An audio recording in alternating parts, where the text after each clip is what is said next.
देखिए, आज यहाँ पे इंस्पेक्शन में उतर के ये समझ में आया है कि बॉर्डर्स पे सिस्टम को और स्ट्रांग करने की जरूरत है, क्योंकि ऐसा लग रहा है कि कई सारे ऐसे ट्रक्स जिनकी एंट्री अभी दिल्ली में अलाउड नहीं है, जो एसेंशियल कमोडिटीज नहीं कैरी कर रहे हैं, वो भी दिल्ली में बॉर्डर से अंदर घुस रही हैं। क्योंकि दिल्ली सरकार के पास, दिल्ली के मुख्यमंत्री अरविंद केजरीवाल जी के पास ऐसी रिपोर्ट्स आई, तो उनकी डायरेक्शंस पे आज पूरी दिल्ली सरकार का कैबिनेट दिल्ली के अलग अलग बॉर्डर्स पे आया हुआ है, ये इंश्योर करने के लिए कि दिल्ली में इलीगली ट्रक्स की एंट्री ना हो, उससे दिल्ली का पोल्यूशन लेवल ना बढ़े और दिल्ली वालों के स्वास्थ्य की हम सुरक्षा कर सकें। देखिए, आपने बात करी क्योंकि दिवाली भी आने वाली है, एयर पॉल्यूशन बढ़ने के बहुत ज्यादा चांसेस है, उसके लिए क्या स्टेप किए जाएंगे और ये इंस्पेक्शन ड्राइव आगे भी बढ़ती रहेगी? बिल्कुल, ये रेगुलरली होती रहेंगी। ऑफिसर्स तो ऑलरेडी डिप्यूटेड थे, अब सारे मिनिस्टर्स भी ग्राउंड पे हैं। ये इंश्योर करना कि कहीं पे गार्बेज बर्निंग नहीं हो रही है, ये इंश्योर करना कि कहीं पे कंस्ट्रक्शन नहीं हो रहा है,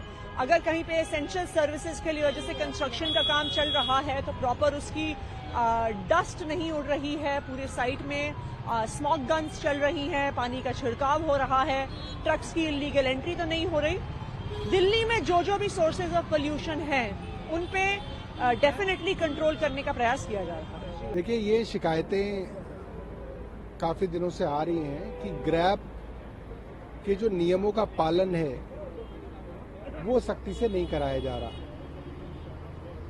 ग्रैब 4 के अंदर दिल्ली के अंदर सिर्फ वो ट्रक्स आ सकते हैं जो असेंशियल गुड्स दिल्ली के लिए ला रहे हों। इसलिए आज हम इस गुड़गांव NH8 के टोल पे आए हैं और जिस तरीके की अव्यवस्था यहाँ पे देख रहे हैं, ऐसा लगता है कि अब से पहले इस नियम को लागू करने की कोशिश ट्रांसपोर्ट और पुलिस ने यहां नहीं की है।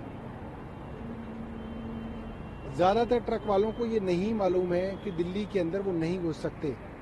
इसका मतलब ये है कि पिछले कुछ दिनों तक ट्रकों की आवाजाही के ऊपर कोई अंकुश नहीं है। और मैं समझता हूं कि अब सख्ती से अगर इन नियमों का पालन होगा तभी आप दिल्ली के अंदर पोल्यूशन कम कर सकते हैं। आप देख रहे हैं कि ट्रक को कोई रोकने वाला नहीं है, ट्रक जा रहे हैं बिल्कुल। आपने देखा तो कि ट्रक मेरे सामने गया है। देखिए, आपको NH8 से पहले ही जो यू टर्न है वहां पे इन ट्रकों को रोकना पड़ेगा, ताकि अगर ट्रक कोई दिल्ली में अलाउड नहीं है तो वो यू टर्न से वापस जाए। आप इस रोड पे उसको रोक के तो पूरा ट्रैफिक जैम कर देंगे। और अगर आज ये ट्रैफिक जैम हो रहा है, इसका मतलब इसकी व्यवस्था आज से पहले कभी नहीं की गई। आज पहले दिन जो है ये छोटी मोटी कार्रवाई जो दिख रही है वो पहले दिन हो रही है, जो कि अब हम जाके इसको रिपोर्ट भी करेंगे और इसके ऊपर कार्रवाई भी कराएंगे। वैसी ट्रकें जिसको कि चालान लेकर आगे बढ़ने दिया जा रहा है, ये बोल करके कि ट्रक ये यूटर्न लेकर दिल्ली आएगी, क्या आपको लगता है कि ट्रक वो दिल्ली आ पाएगी? नहीं, ये प्रोसीजर ठीक नहीं है। अगर आप एक बार यहाँ से ट्रक को निकाल देंगे और आप ये कहें कि आगे से यू टर्न लेके दिल्ली से बाहर चला जाएगा, ये प्रोसीजर ही ठीक नहीं है, ये प्रोसेस ठीक नहीं है, इसके अंदर कमियां हैं। आपको दिल्ली में आने से पहले ही इसको रोकना पड़ेगा और इनको वहीं से यू टर्न कराना पड़ेगा ताकि ट्रैफिक भी ना रुके और ट्रक दिल्ली में ना घुसे। नहीं, मेरे ख्याल से जितने भी अभी ड्राइवर से बात की, जो मेन परेशानी, क्योंकि ये कह रहे हैं राजस्थान से हैं, तो राजस्थान मेरे ख्याल से गवर्नमेंट जो है वो उनको अवेयर नहीं कर रही, उनको सूचना नहीं दे रही कि भाई अभी दिल्ली में पोल्यूशन ज्यादा होने की वजह से एसेंशियल सर्विसेज वाले ट्रक छोड़ के सारे ट्रक जो है बैन है। तो आई थिंक जो बार बार सीएम साहब भी कह रहे हैं कि सारी स्टेट्स को इकट्ठा होकर जितना भी NCR रीजन है और जितनी भी NCR में जो स्टेट्स हैं उन सबको ये अवेयरनेस कैंपेन चलाना पड़ेगा कि दिल्ली में फिलहाल पोल्यूशन बढ़ने की वजह से ट्रक्स जो हैं वो बैंड है। तो अभी जितने भी ड्राइवर से बात किया वो यही कह रहे हैं कि उनको नहीं मालूम था कि दिल्ली में ट्रक्स जो है एंट्री बैन है। पूरे दिल्ली के अंदर जो है प्रदूषण को देखते हुए जितने ट्रक्स हैं जो आवश्यक सामग्री या आवश्यक सेवाओं में शामिल नहीं है उनकी एंट्री बैन है। उसके लिए केवल CNG और इलेक्ट्रिक के ट्रक्स की एंट्री है। उसके लिए पूरे दिल्ली में सभी बॉर्डर्स पे उनको टीमें लगाई गई हैं।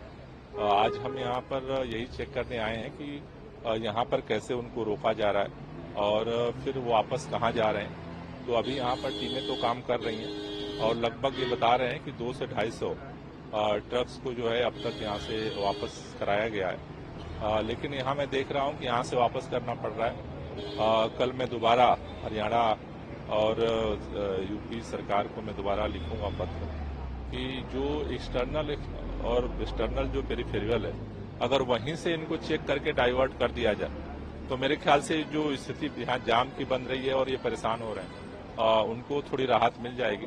तो कल मैं हरियाणा और यूपी दोनों सरकारों को पत्र मैं भी लिखूंगा। डिपार्टमेंट की तरफ से निवेदन किया गया है पत्र लिख करके, क्योंकि यहाँ पर जो ये ट्रक आ रहे हैं चेक किया जा रहा है, वापस किया जा रहा है, मुझे लगता है इससे थोड़ी आसानी हो जाएगी।